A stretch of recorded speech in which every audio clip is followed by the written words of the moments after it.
pay off my student loan. Too easy to go through PowerPoints? No, I just said it would be easy to pay off my student loan. Yeah. Well, there will be a new governor of the Reserve Bank sometime in the coming years, I suspect, maybe soon. Well, talking about debt sustainability, it looks like they're trying. Yeah, that's right. So that's. I mean, you guys have read this paper about crises and how countries tend to deflate or inflate away their debts. So New Zealand doesn't have a huge problem, but it looks more like, unfortunately, the inflation that is running high in prices in New Zealand is the asset price inflation of houses. So that's not really helping inflate anything in a way. It's what you are. That's just inflating the debt volume, unfortunately. So that was really interesting, by the way, last week in the Treasury. So it's I can't say much, but it's fascinating because they are as flabbergasted as anyone about why is New Zealand having such a huge immigration problem, and what to do about Auckland house price, housing issue, and but generally speaking, other than those issues, so risks and structural issues are high on their minds, but the economy nevertheless looks to be running high, which is nice problem to have, but it's on the back of these things they don't really understand. One of them is, why is the migration so persistently high? The other one is, what's going to happen with the Auckland housing issue? So the construction boom. All right, putting that aside. So Kagan's model of money, key dates. Basically, it's a model with just which we will introduce briefly, and the reason why I'll do it briefly is because it'll show you how we can solve a model by forward iteration, or substituting and iterating forward. And you probably, some of you have seen it, so it'll be a sort of repeat. So basically there are two equations in this model, and it really ends up just money demand.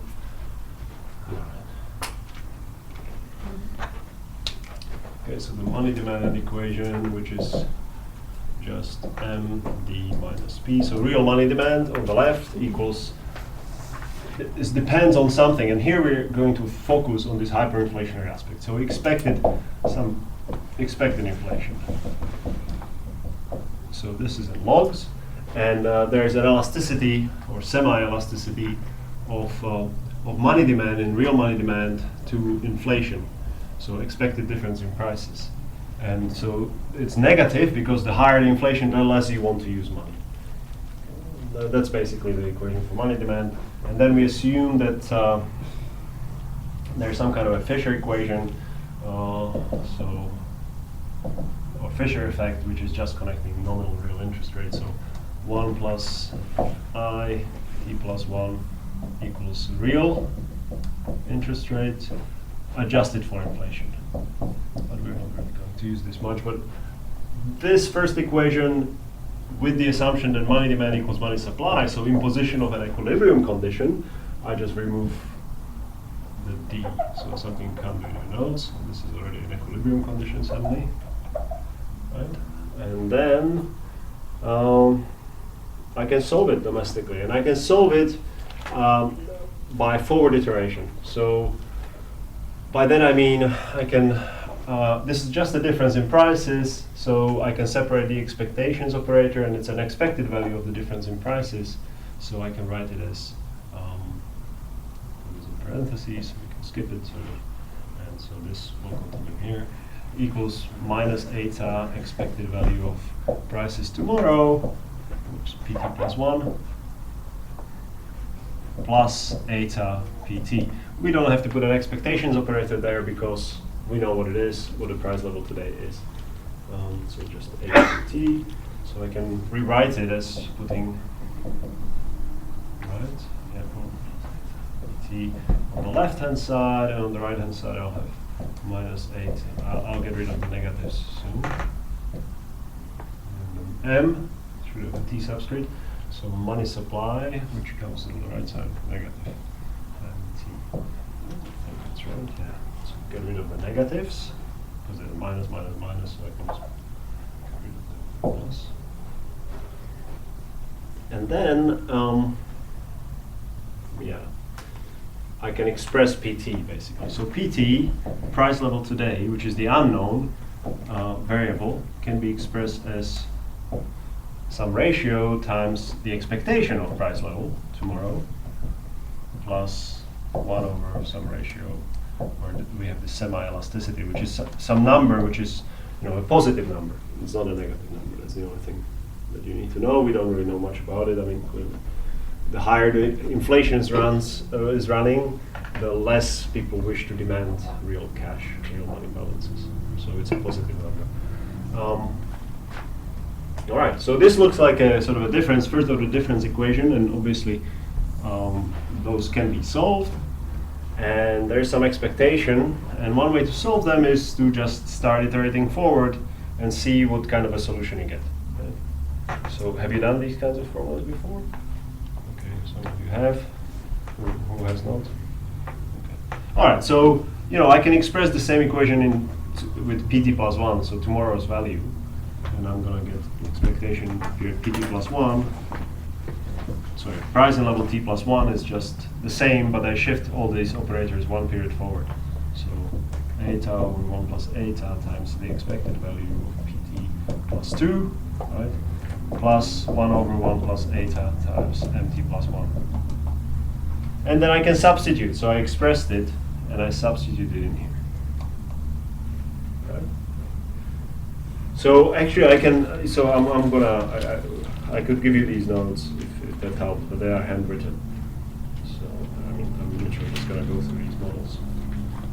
So if it helps, if it helps, I can just simply bring them on Thursday, so that you can just relax a little bit more and try to follow the logic rather than just madly copy. But it's up to you. So I'll in any case, I'll bring them printed. Well, not.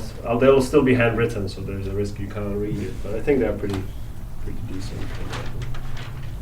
So, question, Shemo? So, how would you get the semi-elasticity of demand for a real money operator? Is that usually just provided? How would I get it? Yeah.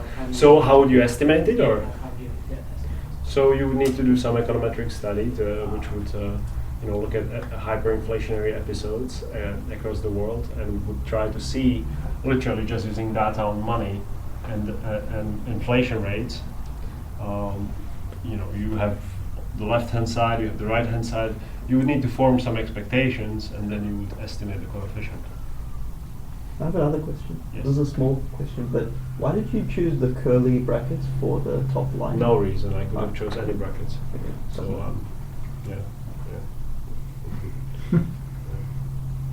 Okay, so I can substitute it in. I mean, it's gonna get a little bit messy, but eventually you will capture, or you will see there's a pattern, and then you simplify it, and it becomes a simple ratio. So okay, I'll just continue here. So after substituting for pt plus 1 from this line, I can just write eta over 1 plus eta times, well, this whole thing. So eta over 1 plus eta. Expectation for price level in period t plus 2 plus 1 over 1 plus eta mt plus 1. Alright, plus this stuff which is left over. 1 over 1 plus eta times mt.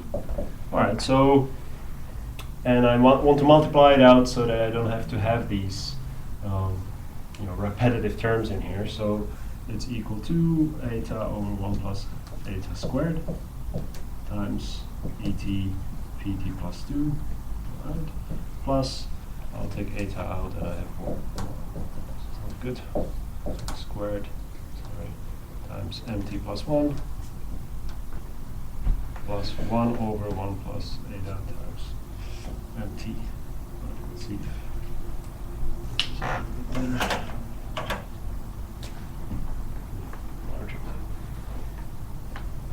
Okay, so this part, so in this difference equation, what we call the exogenous parameter is forcing term.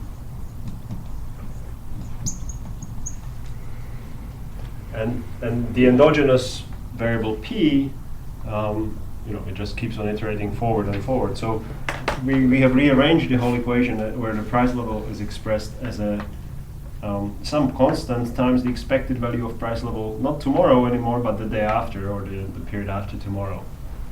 plus some leftover stuff, which also has future values in it.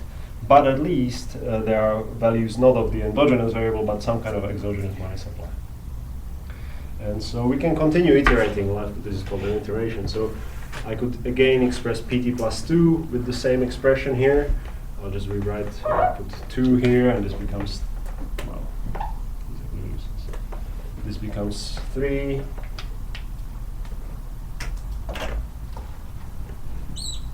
2 here, this becomes 3, this becomes 2. And I could sub it in here, and this process kind of continues. So I'll do it one more, sub it again. Okay, and that becomes, I mean, you can kind of see what's going to happen. No, maybe you can see. So this term is raised to the same power as the t plus term here. So this will be just to the power of 3 times t plus 3. There'll be an additional term for mt. This will shift for, well, anyway, I'll substitute it in case you are not seeing it. So that's equal to eta 1 plus eta squared times expected value of pt plus 2, which is this stuff. Right? So that's times expected pt plus 3. So I'll just raise this one more.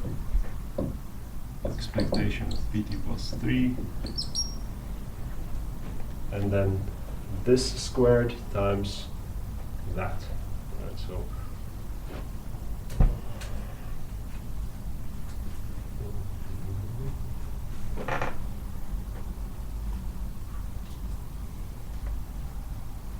oh, this would have been.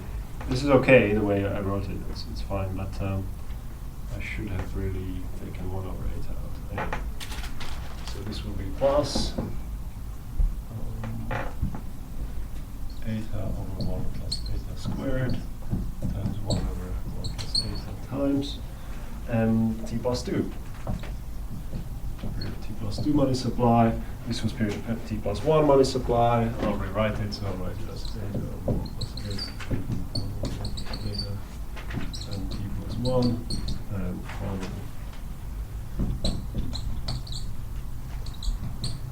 Apologies for the squeaking. All right, so, and you can kind of start seeing a pattern, maybe.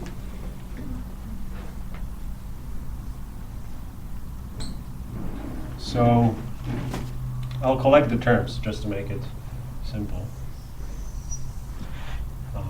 Simpler.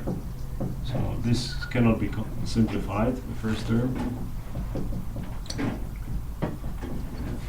Plus, but these terms have a pattern in them. So this eta over 1 plus eta is being raised here to the power of 0. It just becomes 1, so it's not there. Here to the power of 1, and here to the power of 2.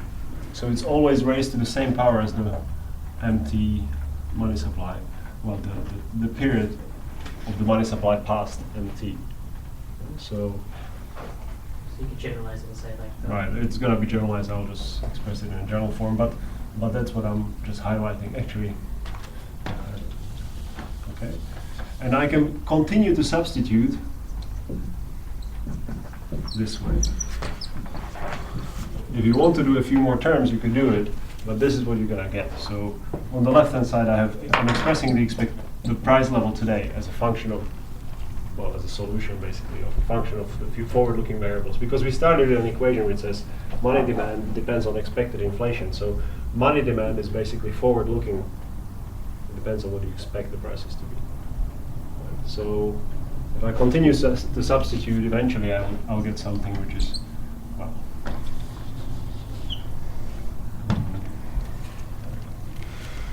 yeah, I'll just write it as a limit. So then I can. No, I'll write it in at some point, capital T, this expression here would look as follows. So it would look as eta over 1 plus eta to the power of capital T, and then expectation of price in period capital T from today, plus, and then there's the sum. So I can take 1 over 1 plus eta out, because it's present in all of these terms outside, and there will be a summation inside, which will have eta over 1 plus eta raised to the power of Yes. S minus, so this will go from period T today all the way to period capital T, and this will be raised to the power of S minus Two. T minus S, no, S minus T. S minus 2. S minus T, yes, I think so. S minus T, no. So I think hang it's on, S I minus need to T. write the following term. So this is going to be NT plus S. Could you just be S goes from 0 to capital T? And Yeah, then you can do rewrite it. minus? That's right. So you can write it.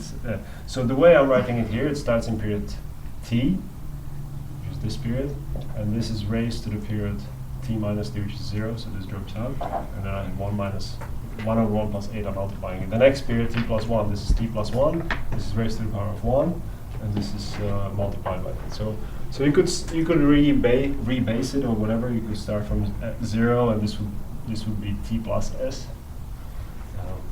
Whichever way is fine. Okay, and then I could let it go to in limit. I could express this in limit, right? So just in a general sense, because I still don't know what this value is, but what the economists, the way that this was solved, and this is kind of a popular way of solving forward-looking variables, is to say, well, let's just let it go to infinity, and then we have this term, so a limit where t goes to infinity, and you have to say something about some assumption. You have to make an assumption, and it will basically go to 0. Okay, plus, and this will just become an infinite sum instead of finite sum.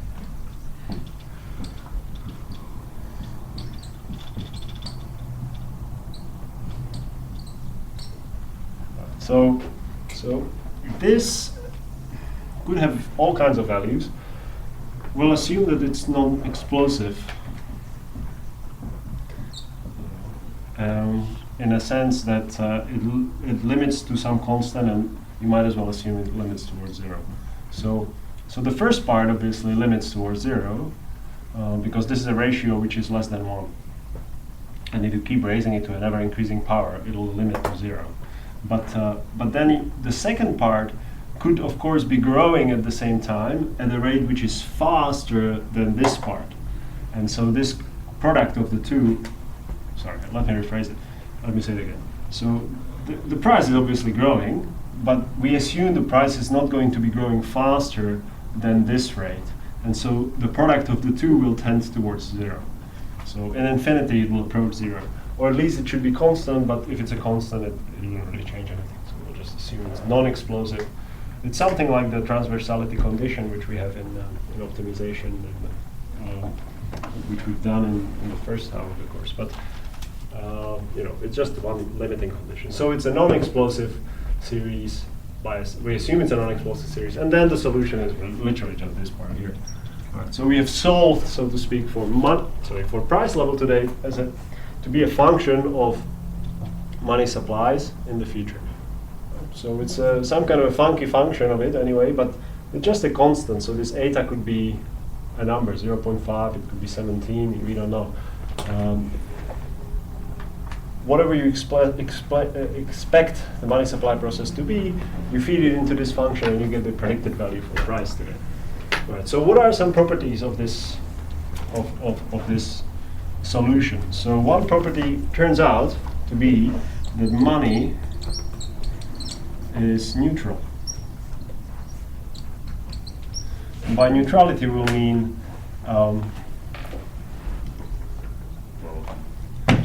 if the money supply increases by, I don't know, X%, then prices will also increase by, I'm kind of drawing it, just writing it as a sort of first year economics, by X%. And so we can prove it, and it's quite easy to prove. So let's just assume, let's kind of prove by example. It's not a general proof, but for a money supply, if money supply was constant, then you can kind of figure out what this is actually quite easily. So let MS be constant.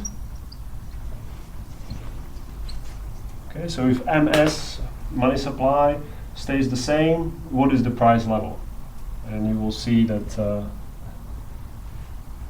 then P in today's period price level is equal to, we assume this is 0 in the solution, so it drops out. So make sure that we understand. Is equal to 1 over 1 plus eta infinite sum of these squiggles, whatever, s minus t, s equals t to infinity, times constant money supply, so m bar or m no subscript.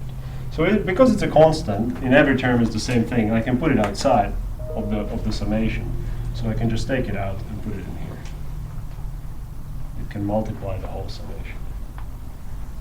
And then I have just a geometric, so there's a sum of these terms. The first term is 1.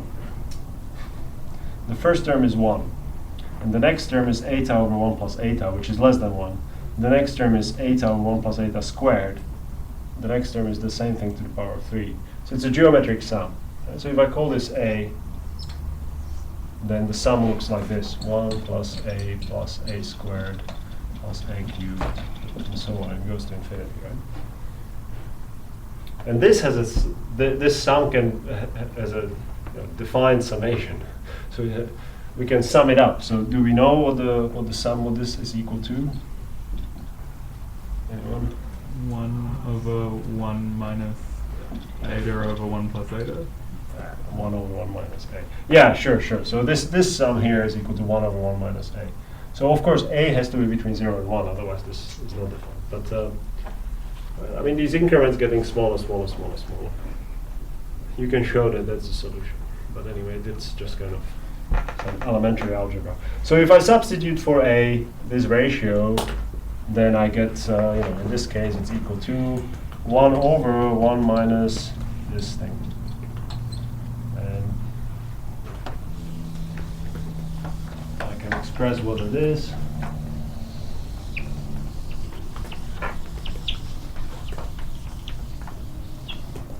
Okay, so 1 over 1 minus eta over 1 plus eta. How can we do that? Anyone? How can I join these terms in the denominator? Multiply by the inverse. Well, come. Oh, yeah, No. That is way too bad. Yeah. You times 1 by 1 plus eta over 1 plus eta. Yeah. Yeah. So you can expand the first term so that they're on the same denominator, and then you Just can 1 put plus together. A. Well, Is it just 1 plus yeah. Exactly. Yeah. Anyway, that's a few steps ahead there. Good job. 1 over. So this is going to be 1 plus eta over 1 plus eta minus eta over 1 plus eta. Okay, so I think that's. Yeah. So then we can collect. They are basically together on the same denominator. So it's 1 over 1 plus eta, which is the same as 1 plus eta. All right. So that's the sum. Okay, so therefore the price is equal to the constant level of money, every period is the same, times 1 over 1 plus eta times 1 plus eta, which is the solution, which is the sum of that infinite series. Clearly, these two cancel out, equals m. Price level equals the money supply at it, which is assumed to be constant. So if, that's kind of a quick proof of money neutrality here. So if m goes up by any percentage, well, I can just say dp t equals dm. So money is neutral. So change in money supply is exactly equal to change in price level is exactly equal to the change in money supply, which we assume is exogenous here. So we just whatever central bank prints, prices are flexible, they just go up by the same. Right, so that's just a property in this model, and in many of these models is what you're going to get, that the money is neutral.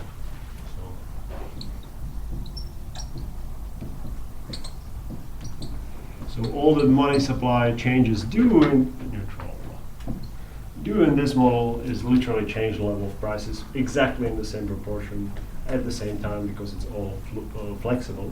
So there's no changes in the money supply will not have real effects, in the sense that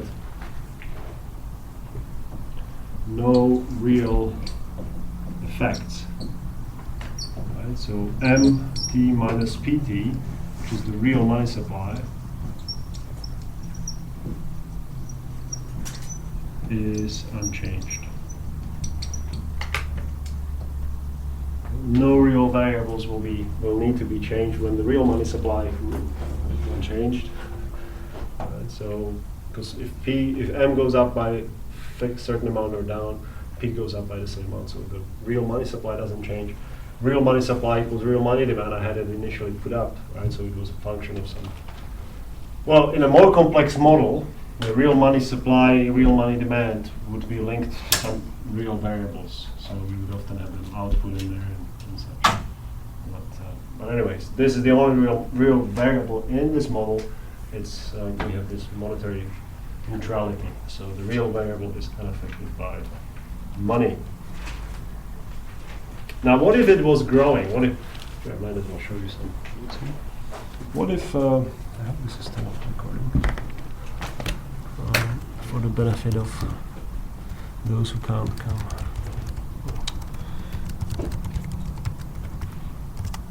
What? Wrong password. Yeah, it's still recording something. Alright, so what if, yeah, that's what we have done. We have shown that it's neutral. Yes, what if money was growing instead of being constant? You can still show that it's neutral.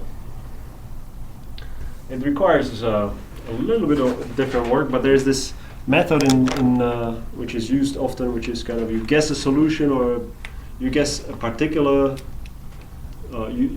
form for a solution and then you generalize it. So it's called method of undetermined coefficients. I'm not sure you've done it, but anyway, you can show that money is also neutral if money grows rather than being fixed at a constant level. What if it goes at a really high rate? It's still going to be neutral, right? So in fact, this would be true in many other models. So money would be often neutral in sort of menu costs models, in which firms only optimally choose when they change prices. And the menu cost idea is an idea that you're not going to change your pricing every time something moves. You're going to wait until it's worth it, right? So if money supply was really going fast, you would be constantly updating your price. And you see that.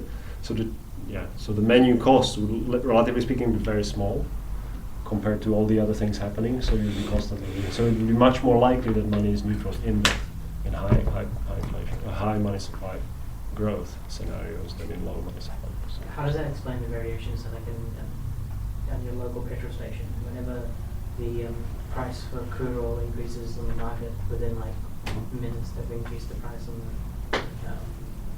Well, I don't follow it that closely, but I think there's but there are also a lot of other things. So the petrol stations clearly have different prices, right? So there's a lot of sort of constructive confusion going on in the sense that markets are clearly segmented in this. So, okay, if you're running out of petrol, you kind of don't have many choices.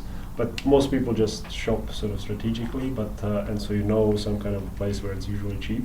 And if you're buying sort of just buy, and then the cost of convenience or value for convenience is usually added, so buy the motorway exits usually at high prices.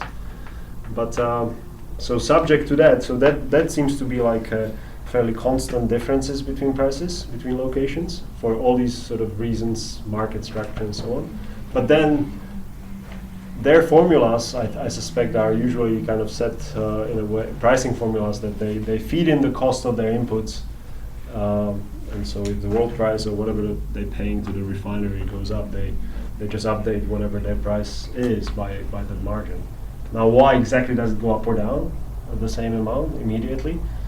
That's, I think, just simply the market power, right? So, and typically it wouldn't go down as quickly as it goes up, right? So down usually requires a bit of competition, so people kind of start buying somewhere else. Whereas up, if you have market power or lack of competition, then it's quite easy. Right, so I don't know how long this will record. So money neutrality. All right. So okay. So then So there's a. Okay. So what if in this model? So what if there's a change, sort of one-time change, an unanticipated one-time change, unanticipated announcement that on some period the money supply will grow, right? So this is something that the central banks would often do. They would try to massage expectations to announce, path or expected when, the central banks very much try to have predictable paths for their official cash rate. So, but here we'll talk money supply path in the future. So they don't try to avoid surprises, right? So here in this kind of a model, we can model it just by saying, let's say at time 0, central bank announces that it'll increase money supply, decrease, or do something with the money supply. How does that affect the prices? So as opposed to a surprise, money supply goes up, I'll just say if there's an announcement that the money supply will go up at a certain time, what do prices do? So you can solve this, and it's not too difficult. And it turns out that basically, graphically speaking, the scenario I'm talking about is one in which the money supply just does it one time.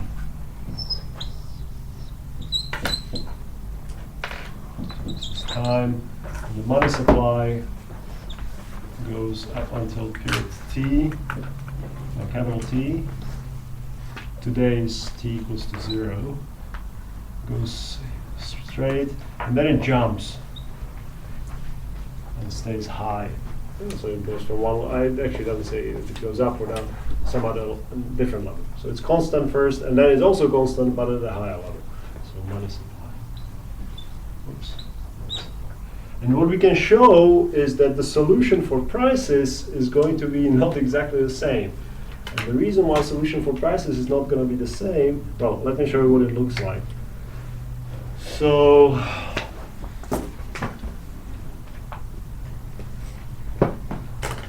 at the time of the announcement, prices are forward-looking, as you can see from this, right, from the equation on the bottom. They're kind of taking into account the expected future values of these m's, or what's happening in the future. And this is with flexible prices. No, we don't even have sticky prices. In sticky prices, there would be an additional reason why firms want to look ahead when they're setting their price, because they will be stuck with that price for a while, so they want to kind of incorporate future events. But this flexible pricing, we still have this effect that it depends on the future values of money supply. So at the time when, I should actually have drawn this further back to before, so it's been constant for some time, money supply, right? So, prices would have been at the same level. When the prices are constant, so we had this solution when money supply is constant, price is exactly equal to the money supply, right? So P equals M. So until the announcement, I'll put it in blue just underneath, prices were equal to the money supply. And from this time onwards, prices will also be equal to the money supply. But what happens here is that prices may jump a little bit, and then, depending on how much time, basically, what this gap is, they just exponentially they gradually adjust to this level. So that will be the solution which I'll show you, but so blue is P and red is M.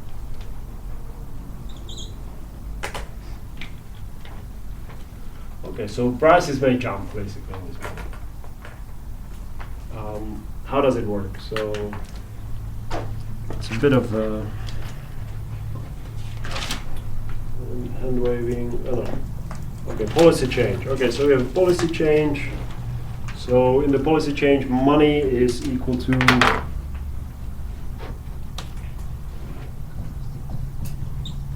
policy change. All right. And it's an extremely simple policy change. So MT equals M bar for time period less than capital T, and MT equals M bar prime, some other M bar, from period capital T onwards. Or you could just write it in the notes. So it's equal to either this or that, depending on what time it is.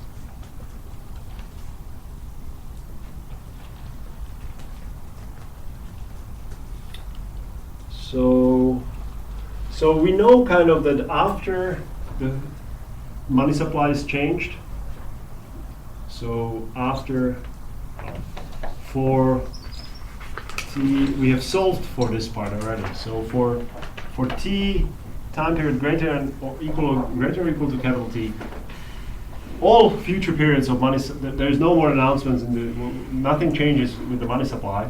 So since prices are forward-looking, price level is going to be equal to this m bar prime. Prices are exactly equal to the money supply from that point onwards. Okay. Now, what we need to find out is what about for t sort of between 0 and capital T? What's the solution for price level then? So in other words, between the announcement and the actual increase in the money supply. And there you could just use that solution, which is right there still, and sort of try to think about it a little bit. So we still have, the solution is still the same, and we just need to figure out sort of what does it imply. So the solution is just discounted sum from today to infinity of money supply, and the discount factor is eta over 1 plus eta of ms. So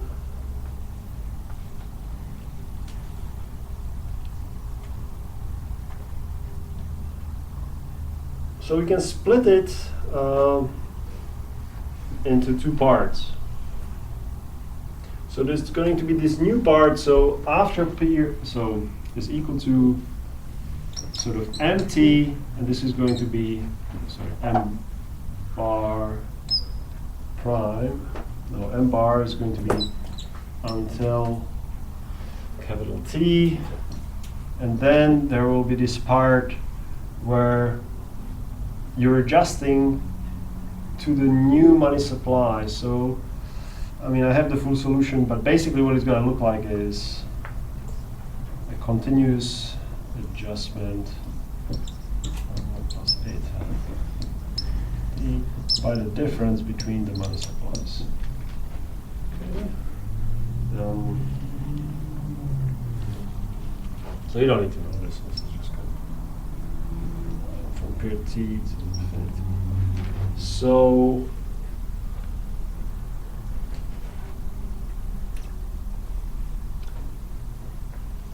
actually, this was so until period T is this. Okay, so right. So this is the constant component, and then this captures the additional value of money supply from period T onwards, and the additional value is the additional or increase if you like. Could be a decrease, but here is whatever, it's change. Okay, so it's from period T all the way to infinity. That's the additional bit, this bit. And this constant part is still remains throughout, so it's from period 0 to infinity. So that part is still there. And this is the additional part which starts in period T and goes to infinity. Okay, so that's kind of the solution, but the way that you graphically think about it is that prices may jump, and this part, of course, becomes infinitesimally small. No, we can take this part out. Right, so this part can come out, and it becomes, yes, actually you can do this quite easily. So solution is m bar plus m bar prime minus m bar, so that's the increase. It's a constant, I can take it out. And this is now a finite sum.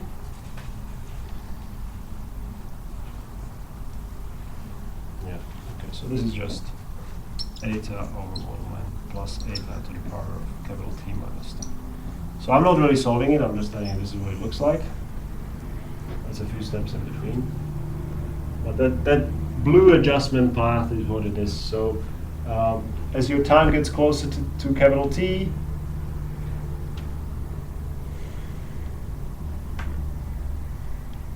as your time gets closer to capital T, this part becomes increasingly close to 1, and at period capital T it's equal to 1, and so this becomes at period T, this is just at period capital T, this is just equal to m nu, right? So it increases until it reaches exactly at point capital T, which is the new level of money supply. At that point onwards, prices are equal to money supply. So that's pretty much Kagan's model of money, and the main reason for my purpose why we did this is that it's actually a very simplified version of what we're going to do about the exchange rates. And so this whole point of forward, okay, we did this money neutralities part for no particular reason, to be honest. But the whole point of sort of showing you how this forward-looking aspect works is because this is what exchange rates are often modeled as. So exchange rates are often considered to be forward-looking. And so I'll show you this simple model, which is in the line of Dornbusch's model of overshooting of nominal exchange rates next. But do you have any questions? You can have a little break. So if you're like say a cafe or whatever, just a vendor looking to increase their price. I wouldn't try to bring this to reality too much because it's extremely simple. As I said, we started with this one equation in which all that prices depended on was all that real money demand depended on was expected inflation. Nothing else, no real variables. It's kind of model of hyperinflation. But go on with that proviso, sort of. Yeah, I mean, in that case, I'll just simply say that if you're trying to increase prices in reaction to increases in money supply, then, I mean, wouldn't you just say do expected inflation plus some kind of margin to try and make sure you make a little bit more money on the side? Right. So we will have a model which has sticky prices, which actually has a production, but will be maybe not yet tomorrow, but next week, I think.